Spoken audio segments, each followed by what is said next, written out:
All right, boys, we're back at Rob's, at the place where the Bullett began, to bring it back. As you can see, we got a bunch of these go-karts in here, and I'm gonna be honest with you guys. Rob's kind of out of jet ski stuff and into go-kart stuff. So if you guys have anything to say about that, you can say it. But over here we have the Bullett, and if you look down there, you can see where the drive couplers exploded. We were pushing the limits of our alignment on this engine. Basically, if you have to, let's say, how do I say this? So since this engine is raised up from the factory SXR location, it means that the pump needed to be angled down to get the alignment right. And the problem is, when you got the pump shimmed down the right amount for it, the intake grate and the pump shoe and all that stuff started to fit like crap. So basically, I think I was kind of pushing the limits of the best of both worlds, trying to get, you know, something that was gonna fit okay and then line up with the engine all right, and it wasn't quite good enough and it blew up. So that's great, you love that. So being that this doesn't have a DASA in it anymore, I'm gonna put a regular pump in it, and I believe this thing had like a 1322 impeller. And when I was riding it, it felt like it would really like a shorty impeller. So, excuse me, I'm allergic to the ski, I guess. So, yeah. So I'm going to put a short one, and this thing felt like it had a lot of reach on top for power. So I got an old pump I'm gonna put in, and then for my impeller here, this is what I got. This is out of some STX or something, some newer one. So this is like a 148 probably, but I measured it and it is a 10.518 pitch. It's a larger diameter, but if I turn it down in this lathe like I'm going to, then it'll fit in that 140 pump. And it's got the big hub on it too. So the way I have it mocked up is I got the shaft pulled out of the pump and I screwed it into the back of the impeller, and so now I can turn it. And you know, there's a bunch of ways you could do this to make sure it's super perfect. And you know, you guys can critique me on that stuff if you want, but I probably won't show it as much because it'll take forever to film, and I got a lot to do today. So but basically I'm just gonna turn down the outside diameter here, and until it fits in the pump, and then there we go. I'll have a big hub swirl 10.518 impeller. I mean, this is kind of a beat up piece of junk. I think I got this for like 30 bucks. So, but hey, it seems like this is going to be exactly what I need. So there's that. And yeah, I'm having to, let's see, where do I got it? My old drive coupler looked like this. So this one I just had to tap. I have a bunch of these old 650 ones that the thread's too small, so I had to tap it to the next size up. Not a big deal. And then I have to do something interesting on that drive shaft side, because it is the one with the longer snout, and I do not have one of those laying around. So yeah, that's how it is. So I'm gonna get to turning this thing. All right, I will show you something. Here we go. This is what it looks like. Yeah, I'm not using any tailstock. Bite me, right? This ain't taking that much material off. So this is what it looks like.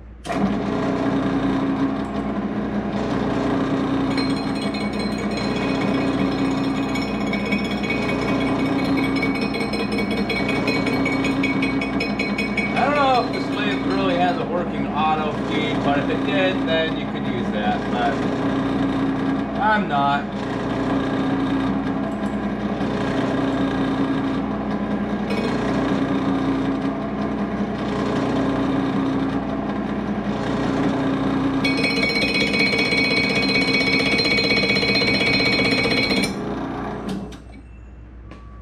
All right, so it grabbed. Maybe I will use the tailstock.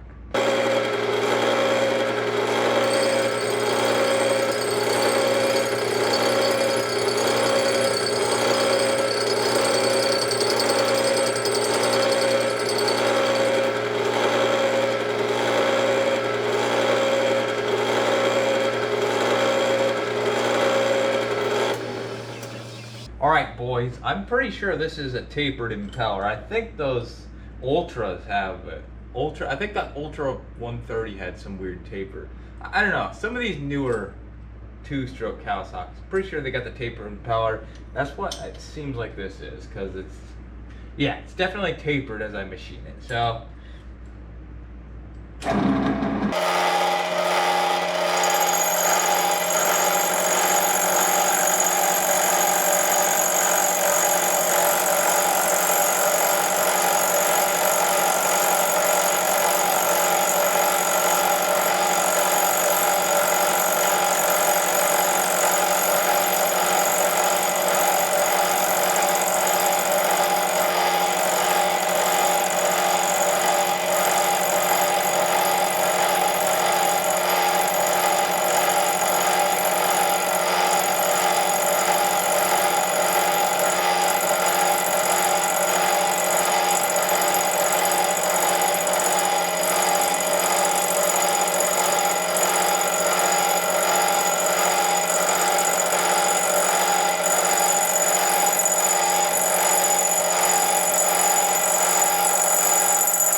All right, so we got a nice pass down the whole side of this thing.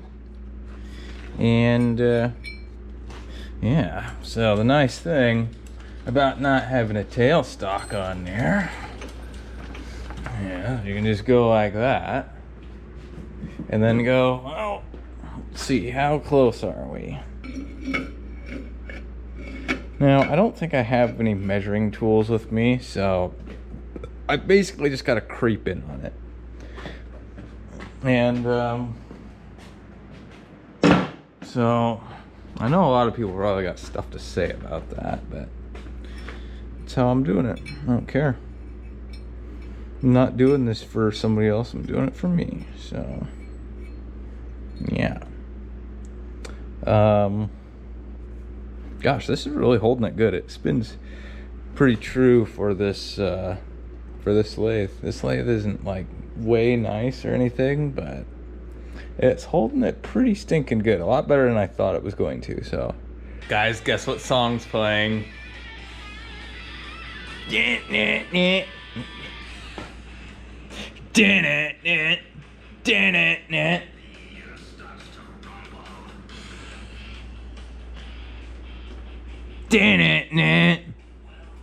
It's just so much better, right? All right, there you go.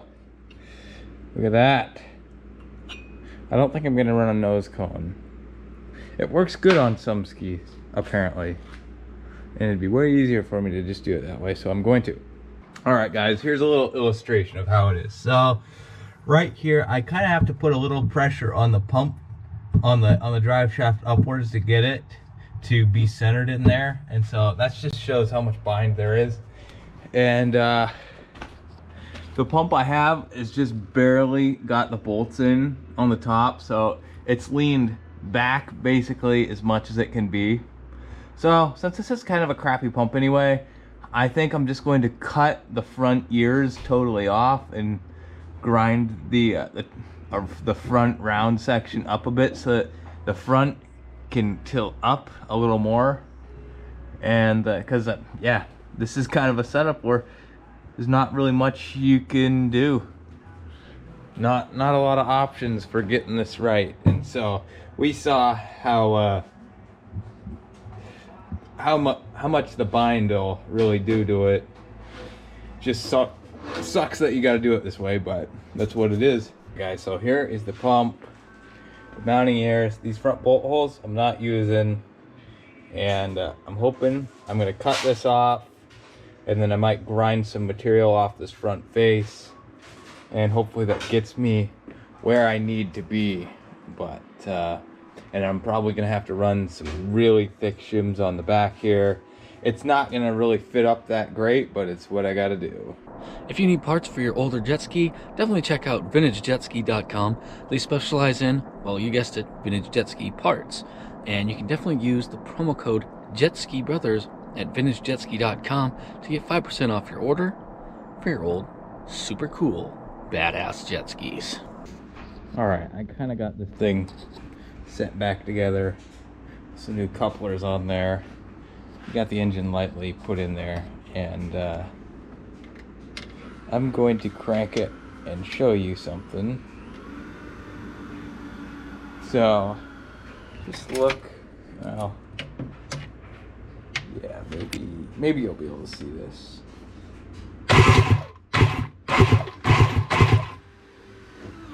So, I don't know how well you could see that, but it sure appears like this drive shaft is bent now. That's a problem. And it also really sucks to get it out. So, showing you that this drive shaft is bent. So, that's really great. Alright guys, so this is it. And you can see how bent it is. Definitely freaking hammered. Definitely sucks. It sucks. It sucks when I hold the part of the camera that ruins the sound. Hopefully that didn't ruin it. We got the press here. And so what I did was, it'll roll down to wherever the low spot is. So I marked that, flipped it 180 degrees. We got the V blocks here. Fortunately, this thing, we have this tool here to do this. So either this is gonna work out or it won't. But anyway, we got this. That's the high speed side. Right. So this is a nice press. It's got a high-speed plunger for getting it from 20 miles away to up close. Get in contact with the part. And then we got this other guy for the low speed.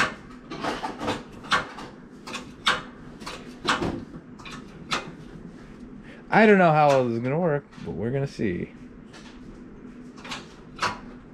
I'm sure it'll spring back a bit.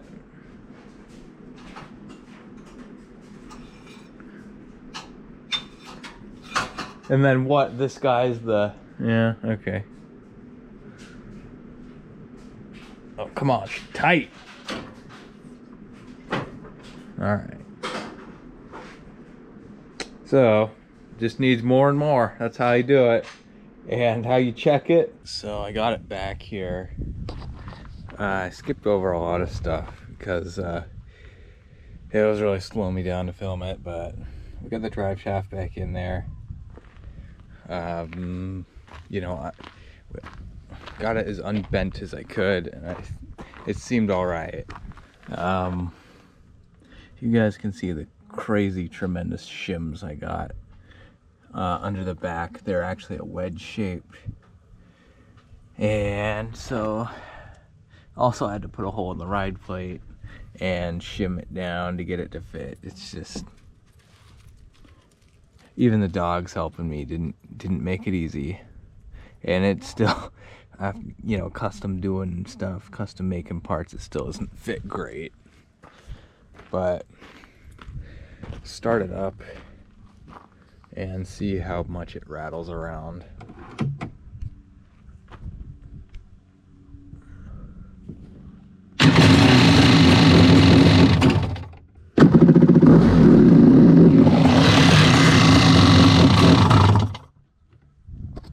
So, not sure how much it'll really shake once it gets going, but it's at least somewhat reasonable right now. And let's just hope that we don't sink another one, because we've had a lot of these sink lately. So it would be nice if I didn't sink this thing. I got a joke for you people. What did the JetSki brothers say to the Bullett? Don't blow up unless it's on camera. So, what do you do? How do you ask a Bullett out? Oh, hey baby, you're not gonna blow up on me, are ya? Okay. You're seeing it real time. I plugged this camera in to charge because it was only at 19% battery. Plugged it in for an hour. Check it out. I got 19% battery now. So knowing what their history has been, I bet my battery will die before something happens here. Either that or it's not even running. Better make sure it's on video mode. All right. I think we're on video mode. I think we're all okay.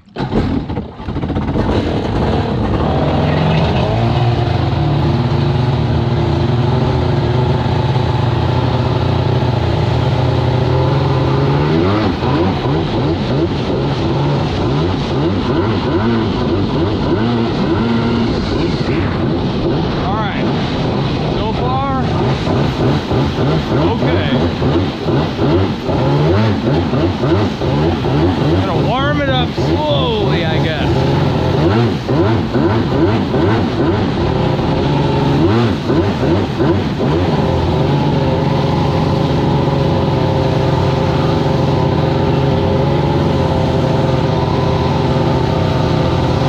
Alright, well, I've had skis that vibrated a lot worse than this,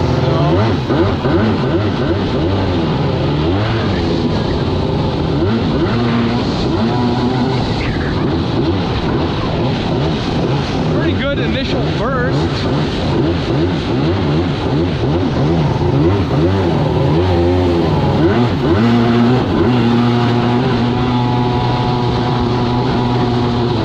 Oh wow! Wild ride. That seems all right.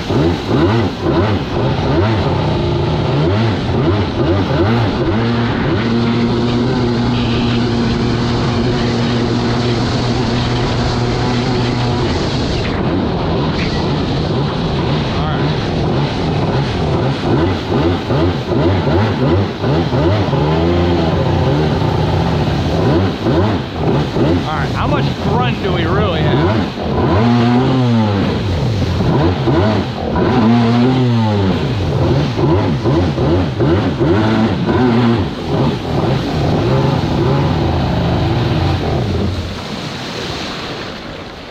I'm pretty stoked that it hasn't blown up yet.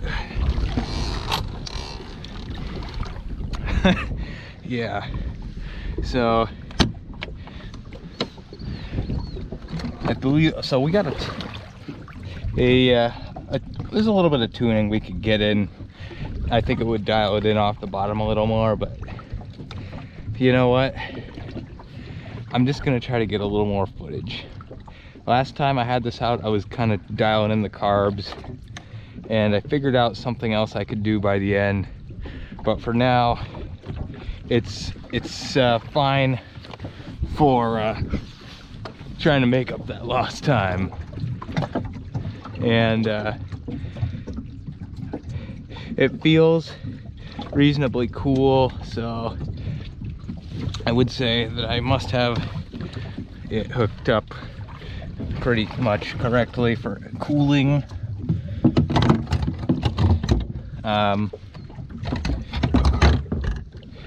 Gosh, these hoods suck. Is it annoying on your SXR? Let me know.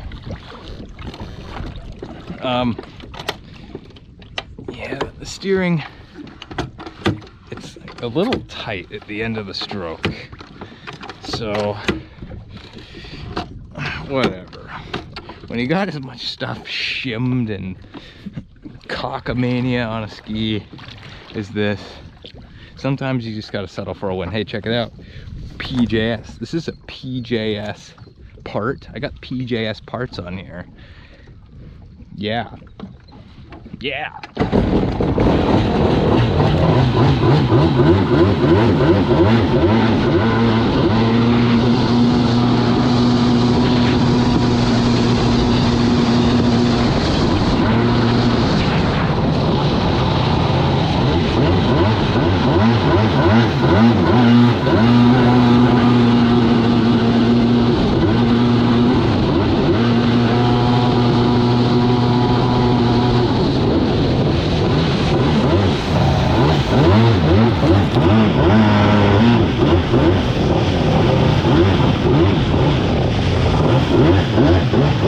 Oh my gosh.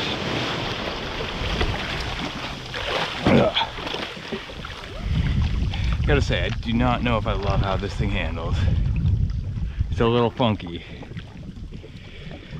Whew. What a weird thing this is. What a weird thing. All right, we got a little bit of shakedown. Just trying to loosen it up.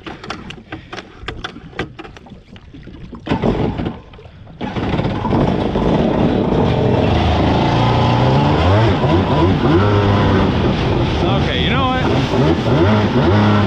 Feels like it's running a little crappy now. Oh yeah, it totally is.